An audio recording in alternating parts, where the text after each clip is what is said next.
నమస్తే. అనురాధరావు, బాలల హక్కుల సంఘం ప్రెసిడెంట్. గురుకుల హాస్టళ్లలో రెగ్యులర్గా తనిఖీలు నిర్వహించినట్లయితే ఈ ఫుడ్ పాయిజనింగ్ వల్ల పిల్లలు ఇబ్బందుల పాలవకుండా ఉంటారు. మంచి పోషకాహారం అందించాలని సీఎం రేవంత్ రెడ్డి గారు 2 రోజుల క్రితం కొత్త మెనూని ప్రవేశపెట్టారు. పిల్లలకు వారానికి 2 రోజులు మటను, 4 రోజులు చికెను, 1 రోజు బాయిల్డ్ ఎగ్ అందించడానికి మెనూ తయారు చేశారు. నాన్ వెజ్ తినని వాళ్ళకి మీల్ మేకరు, పెరుగు, సాంబార్ అందించే విధంగా ఈ లంచ్లో అందించే విధంగా మెనూ తయారు చేశారు. చాలా మంచి నిర్ణయం ఇది.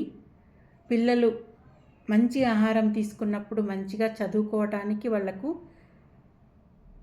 అవకాశం ఉంటుందంటే, ఎప్పుడైతే మంచి ఆహారం దొరుకుతుందో పిల్లలు కూడా హెల్తీగా ఉంటారు, ఆటలు కూడా ఆడగలుగుతారు, చదువుకోగలుగుతారు, అన్నీ బాగుంటాయి.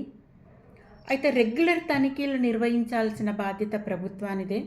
ఖచ్చితంగా ఈ వార్డెన్ తర్వాత ఇతర సిబ్బందిని వీటికి రెగ్యులర్గా పిల్లలతో పాటుగా కూర్చొని తినాలి. అలాగే జిల్లా కలెక్టరు, జిల్లా అధికారులు, విద్యాశాఖ అధికారులు, రాజకీయ ప్రతినిధులు రెగ్యులర్గా స్కూల్స్ని అంటే ఈ హాస్టల్స్ని విజిట్ చేసి వాళ్ళతో పాటే ఆహారం తీసుకున్నట్లయితే ఎలాంటి కలుషిత ఆహారం రావటానికి అవకాశం ఉండదు. ఈ ఫుడ్ సప్లై అంటే మెటీరియల్ సప్లై చేసే వాళ్ళపైన కూడా ఖచ్చితమైన నిఘా ఉండాలి. రాష్ట్రంలో మొత్తం 981 గురుకులాలు ఉన్నాయి. ఎస్సీ, ఎస్టీ, బీసీ, మైనారిటీవి అట్లా 6 లక్షల మంది విద్యార్థులు చదువుతున్నారు. వీరందరి ఆరోగ్యం కాపాడాల్సిన బాధ్యత ఆయా స్కూల్స్ వార్డెన్, ప్రిన్సిపల్ వీళ్ళందరూ సిబ్బంది తీసుకోవాల్సి ఉంటుంది. రెగ్యులర్ విజిట్స్ ఉండాలి, రెగ్యులర్ తనిఖీలు ఉండాలి. మంచి పరిశుభ్రమైన వాతావరణంలో వాళ్లకు ఆహారం తయారు కావాలి. అప్పుడే వాళ్ళు మంచి ఆహారాన్ని తీసుకోగలుగుతారు.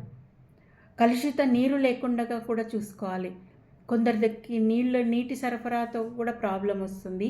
కాబట్టి ఇవన్నీ జాగ్రత్తలు తీసుకున్నట్లయితే పిల్లలు హెల్తీగా సంక్షేమ హాస్టల్స్లలో పెరుగుతారు.